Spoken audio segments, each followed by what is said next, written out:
고전을 읽는 즐거움. 에드거 앨런 포 검은 고양이. 안녕하세요. 고전을 읽어드리는 소설입니다. 오늘은 에드거 앨런 포의 검은 고양이 추천사를 먼저 말씀드릴게요. 에드거 앨런 포의 검은 고양이는 인간 내면의 어두운 심리를 섬뜩하게 묘사한 걸작입니다. 이 작품은 평범한 주인공이 술과 분노에 사로잡혀 점차 광기에 빠지는 과정을 세밀하게 그려내며 죄책감과 공포가 어떻게 인간을 파멸로 이끄는지를 보여줍니다. 특히 현실과 환상의 경계가 흐려지는 서술 방식은 독자들에게 강렬한 긴장감을 선사합니다. 짧은 분량에도 불구하고 강렬한 인상을 남기는 검은 고양이는 심리 스릴러와 고딕, 문학을 사랑하는 독자라면 꼭 한번 읽어야 할 작품입니다. 이제 본문입니다. 검은 고양이. 지금부터 나는 하찮고 터무니없는 하지만 무척 끔찍한 이야기를 쓰려고 한다. 누가 믿어주기를 바라서는 아니다. 직접 겪은 내 감각조차 인정하기를 거부하는 일을 다른 사람에게 믿어달라고 하는 것은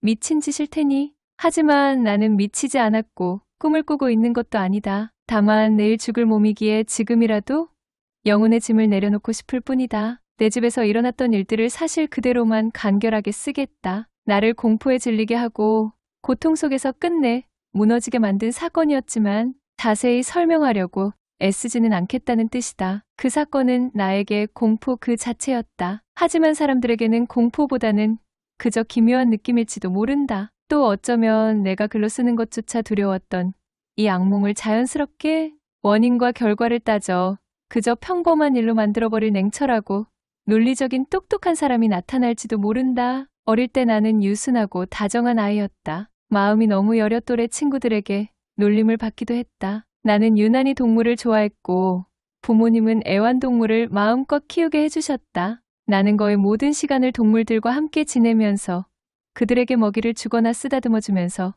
행복을 느꼈다. 날이 갈수록 이런 성향은 더욱 뚜렷해져서 어른이 된 뒤에는 애완동물이 없는 삶은 상상할 수도 없게 되었다. 애완동물이야말로 나에게는 살아가는 낙이었다. 충직하고 영리한 개를 키워본 사람은 그게 어떤 것인지 설명하지 않아도 알 것이다. 동물의 헌신적이고 맹목적인 사랑에는 인간의 얄팍하고 깨지기 쉬운 사랑에 시달리는 사람의 마음을 직접 두드리는 무언가가 있다. 나는 일찍 결혼했다. 다행히 아내도 나와 비슷한 성품이었다. 내가 애완동물을 좋아하는 것을 알고 아내는 마음에 드는 동물을 보면 집으로 들여왔다. 우리는 곧 여러 종의 새와 금붕어, 근사한 개, 토끼, 작은 원숭이, 그리고 고양이 한 마리를 키우게 됐다. 그 중에서도 몸이 온통 새카만 고양이는 무척 크고 아름다웠으며 놀라울 정도로 영리했다. 녀석이 얼마나 똑똑한지 이야기할 때마다 미신을 좋아하는 아내는 늘 검은 고양이는 변신한 마녀라는 오랜 속설을 은근히 흘리곤 했다. 그렇다고 아내가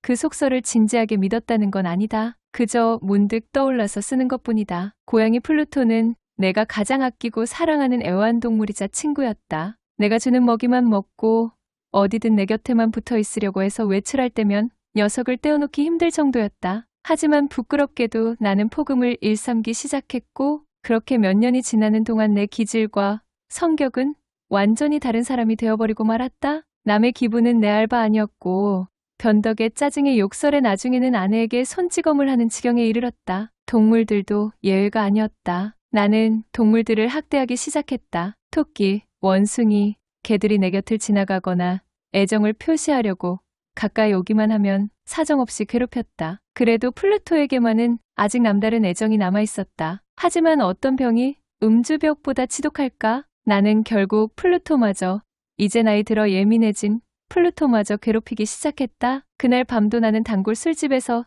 잔뜩 취해 돌아왔다. 플루토가 나를 슬슬 피하는 걸 보고 나는 화가 나서 녀석을 와락 붙잡았다. 거친 행동에 놀란 플루토는 내 손을 핥히었다. 순간 악마 같은 분노가 치솟았다. 나는 이미 내가 아니었다. 술에 찌든 몸에서 내 영혼은 단숨에 빠져나가 버리고 맹렬한 증오가 대신 내 몸을 완전히 사로잡았다. 나는 조끼 주머니에서 작은 칼을 꺼내 그 가엾은 짐승의 목을 꽉 움켜쥐고 한쪽 눈알을 도려냈다.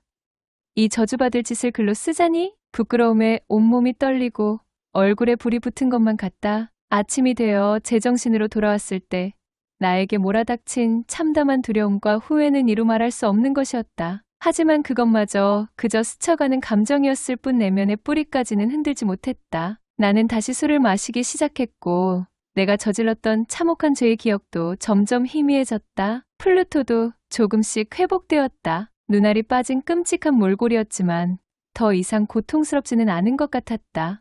녀석은 다시 집안을 어슬렁거리기 시작했지만 내가 가까이 가면 화들짝 놀라 달아났다. 한때 그토록 나만 따르던 동물이 이토록 진절이 나게 나를 피하는 것을 보며 처음에는 안타깝고 슬프기도 했지만 날이 갈수록 그런 감정은 짜증으로 변했고 결국 돌이킬 수 없는 몰락을 예고하는 사악한 마음으로 솟구쳐 올랐다. 이 감정은 어떤 논리로도 설명할 수 없을 것이다. 다만 이런 사악함이 인간이 가진 원초적 충동의 하나라는 사실은 지금 내가 살아있다는 것만큼이나 분명한 사실이다. 사악함은 인간성을 결정짓는 타고난 본성이자 감정이다. 그래서 인간은 법을 어기고 싶은 욕구를 끊임없이 느끼는 것이고 끊임없이 비열하고 어리석은 짓을 저지르는 것이다. 나를 완전히 무너뜨린 것은 바로 이런 사악함이었다. 본 모습을 파괴하고 오직 악을 위해 악을 행하고 영혼을 괴롭히고 싶은 무조건적인 충동에 이끌려 나는 죄 없는 짐승을 괴롭히고 마침내 죽이기까지 한 것이다. 어느 날 아침 나는 플루토의 목을 올가미로 묶어 나뭇가지에 매달았다. 두 눈에서는 눈물이 흐르고 가슴속에는 미칠 것 같은 자책이 들끓었지만 어디까지나 태연하게 나는 녀석을 매달았다. 플루토가 나를 사랑한다는 것을 알기에 나는 녀석을 매달았다. 플루토가 나에게 아무런 잘못도 하지 않았다는 것을 알기에 나는 녀석을 매달았다. 내가 하는 짓이 잔혹하고 끔찍한 죄라는 것을 알기에 나는 녀석을 매달았다. 만약 내 영혼이 불멸이라면 가장 자비로운 신조차 내 영혼을 지옥의 불구덩이에 던져버릴 만큼 치명적인 죄라는 것을 알기에 나는 녀석을 매달았다. 잔혹한 짓을 저지른 바로 그날 밤이었다. 나는 시끄러운 고함 소리에 잠을 깼다. 불이야! 불이야! 침대 옆 커튼이 활활 타고 있었고 집은 이미 온통 불길에 휩싸여 있었다. 아내와 하녀 그리고 나는 간신히 몸만 빠져나왔다. 모든 것이 잿더미가 되었다. 전 재산을 잃어버린 것이다. 나는 절망에 빠졌다. 나는 악행과 재난 사이에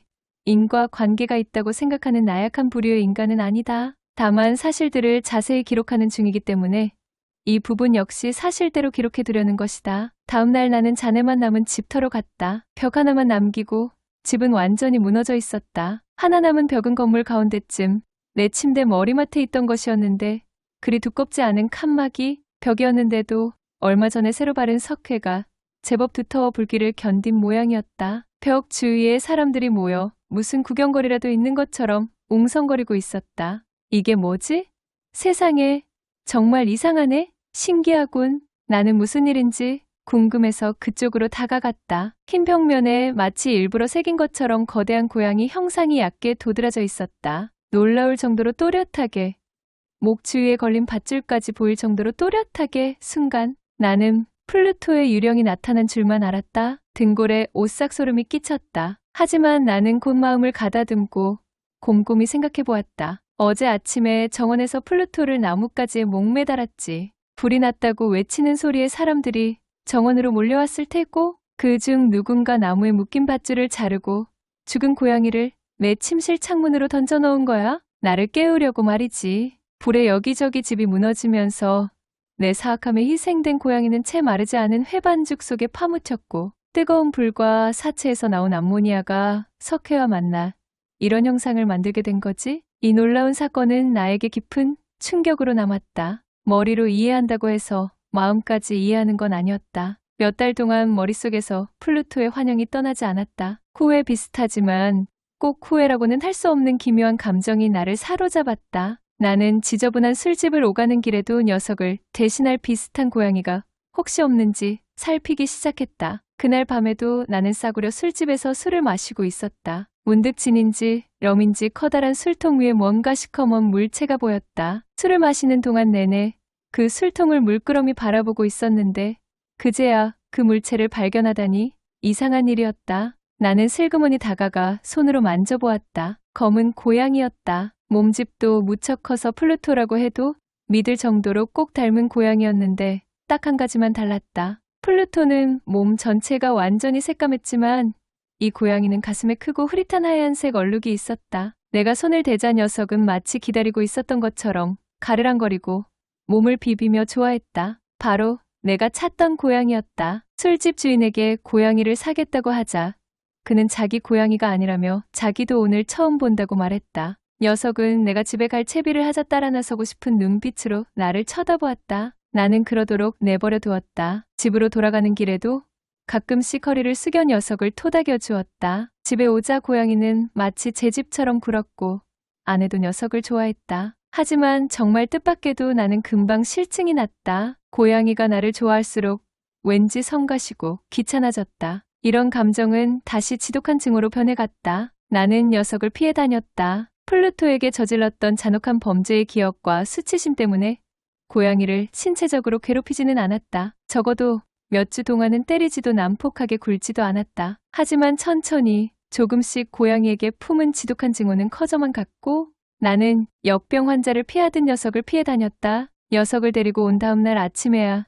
나는 녀석이 플루토처럼 한쪽 눈이 없다는 사실을 알게 되었다. 순간 격렬한 증오가 솟구쳤다. 하지만 아내는 그래서 더 녀석을 아꼈다. 아내는 여전히 소박하고 순수하고 따뜻한 마음을 그대로 간직한 사람이었다. 내가 아무리 미워하고 피해도 고양이는 나를 유난히도 따랐다. 나를 얼마나 집요하게 따라다녔는지 거의 집착이라고 해도 좋을 정도였는데 다른 사람들은 아마 이해하기 어려울 것이다. 내가 의자에 앉으면 녀석은 을의 발치에 웅크리고 엎드리거나 무릎 위로 올라와 역겹게 몸을 비벼댔다. 걸어가는데 녀석이 다리 사이로 비집고 들어와 넘어질 뻔한 적도 많았다. 가끔 길고 뾰족한 발톱으로 옷에 매달려 가슴팍까지 올라올 때도 있었는데 그럴 때마다 녀석을 단번에 죽여버리고 싶은 분노가 들끓었지만 그렇게 하지는 못했다. 내가 플루토에게 저지른 죄 때문이기도 했지만 솔직히 말하면 그 고양이가 너무나도 무서웠기 때문이었다. 녀석이 나에게 물리적인 해를 끼칠까봐 두려웠던 것은 물론 아니었다. 하지만 정확하게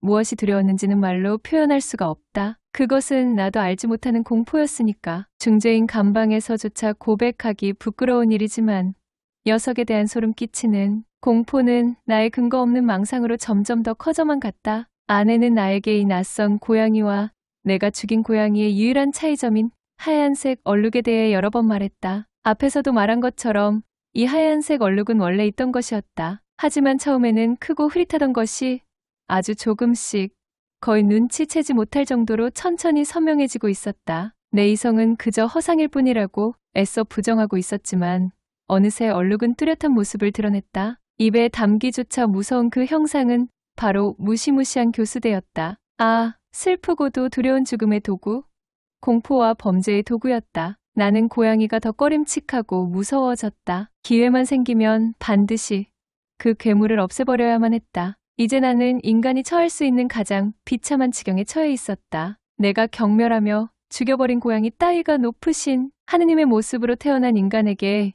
이토록 견디기 힘든 고통을 주다니.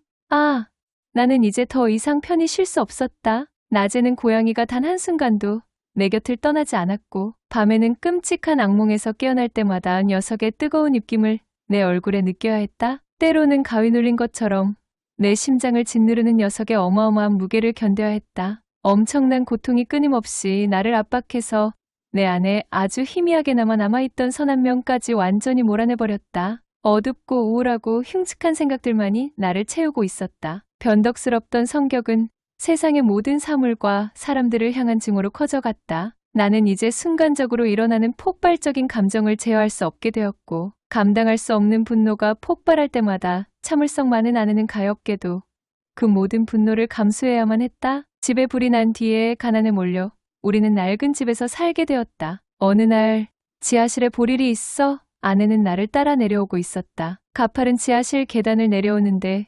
고양이가 또 다리 사이로 끼어드는 바람에 발이 걸려 나는 하마터면 계단에서 거꾸로 떨어질 뻔했다. 나는 화가 나서 길길이 날뛰며 도끼를 집어들었다. 그때까지 나를 억누르고 있던 유치한 두려움도 그 순간에는 사라지고 없었다. 나는 녀석을 향해 힘껏 도끼를 휘둘렀다. 그냥 놔뒀으면 녀석은 그 자리에서 죽었을 것이다. 하지만 아내가 내 팔을 붙잡고 말렸다. 나는 아내의 손을 획 뿌리쳤다. 악마보다 더 큰 분노가 나를 집어삼켜 아내의 머리를 도끼로 내리치게 했다. 비명 한마디 지르지 못하고 아내는 죽었다. 끔찍한 살인을 저지르고 나서 나는 곧 시체를 숨길 방법을 생각하기 시작했다. 밤이건 낮이건 사람들에게 들키지 않고 시체를 집에서 끌어내는 것은 불가능했다. 나는 이런저런 방법을 생각해냈다. 시체를 작게 토막 내어 불에 태우면 어떨까? 지하실 바닥에 파묻는 건 어떨까? 마당에 있는 우물에 던져놓는 것은 어떨까? 그냥 물건처럼 시체를 상자에 담아 짐꾼을 시켜 집 밖으로 옮기는 것은 어떨까? 마침내 나는 아주 괜찮은 방법을 찾아냈다. 시체를 지하실 벽 안에 넣고 가두는 것이었다. 중세의 수도사들이 희생자를 처리할 때 썼던 방식이었다. 지하실은 이런 방식을 쓰기에 딱 좋은 장소였다. 허술하게 세워진 벽에 얼마 전에 대충 발라두었던 회반죽은 눅눅한 지하실, 공기 때문에 아직 채굳지 않은 상태였다. 게다가 한쪽 벽에는 툭 튀어나온 돌출부가 있었는데 굴뚝인지 벽난로인지를 만들었다가 다시 메우고 지하실의 다른 벽들과 비슷하게 붉은색으로 칠해놓았다. 바로 그 부분의 벽을 헐고 시체를 넣은 다음 원래대로 벽을 다시 만들면 아무도 눈치채지 못할 거라는 확신이 들었다. 쇠지레를 써서 벽돌을 뜯어내고 보니 예상했던 대로 빈 공간이 나왔다. 나는 시체를 조심스럽게 안쪽 벽에 기대어 세운 다음 벽돌을 다시 쌓아 올렸다. 그것은 아주 손쉬운 작업이었다. 그러고 나서 이웃 사람들의 눈에 띄지 않도록 최대한 조심스럽게 모르타르와 모래를 구해다가 원래의 벽과 거의 비슷한 회반죽을 만들어 벽돌 위에 조심스럽게 발랐다. 작업은 아주 만족스럽게 마무리되었다. 벽은 손을 댄 흔적이 전혀 보이지 않을 정도로 감쪽 같았다. 바닥에 있는 쓰레기도 깨끗이 치우고 나서 나는 흡족한 얼굴로 주위를 둘러보며 중얼거렸다. 이 정도면 허실은 아니겠군. 나는 이 모든 불행의 원인인 고양이를 찾기 시작했다. 이참에 녀석까지 죽여버리기로 결심한 것이었다. 그때 고양이가 옆에 있었다면 녀석의 운명은 끝났을 것이다. 하지만 이 눈치 빠른 녀석은 이미 어디론가 사라지고 없었다. 내 격렬한 분노에 놀라 도망친 것 같았다. 그 역겨운 놈이 사라졌다는 것을 확인하자 내 마음 깊이 편안한 안도가 느껴졌다. 고양이는 그날 밤에도 나타나지 않았다. 살인이라는 무거운 죄가 내 영혼을 누르고 있었는데도 녀석이 집에 없다는 그 이유 하나만으로 나는 그날 밤 평화롭게 단잠을 잘 수 있었다.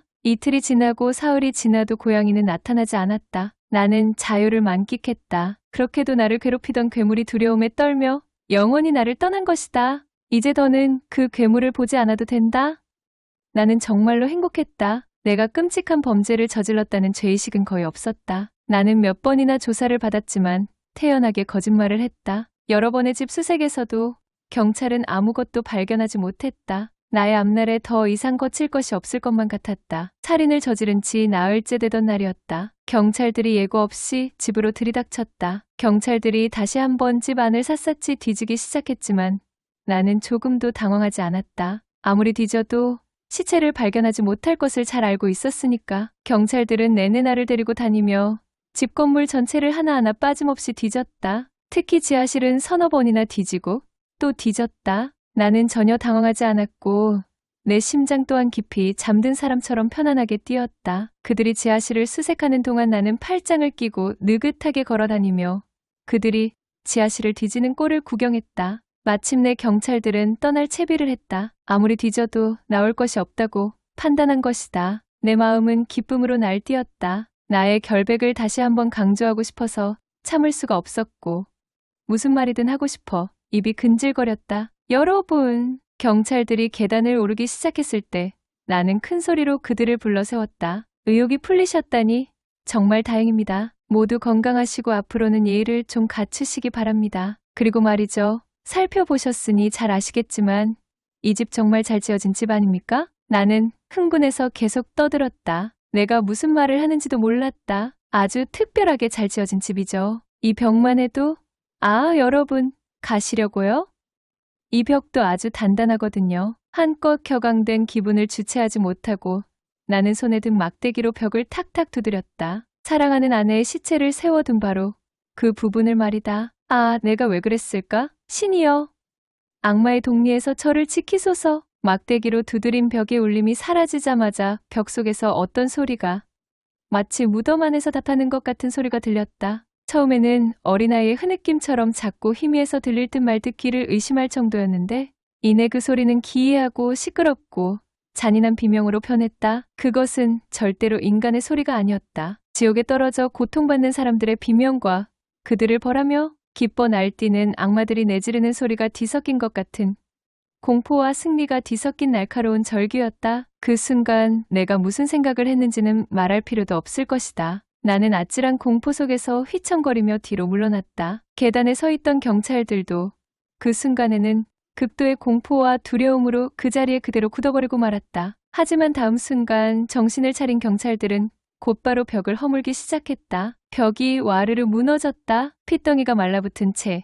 이미 심하게 부패한 시체가 구경꾼들 앞에 꼿꼿이 서 있었다. 그리고 그 시체의 머리 위에는 무시무시한 검은 고양이가 피 묻은 입을 크게 벌리고 외눈을 번뜩이며 앉아 있었다. 교활한 술책으로 나를 살인자로 만든 바로 그 고양이가 비명을 질러 나를 사형 집행인의 손에 넘긴 것이다. 나는 그 괴물을 아내의 시체와 함께 벽 속에 가둬버렸던 것이다. 어떠셨나요? 다음엔 따뜻한 소설로 찾아뵐게요.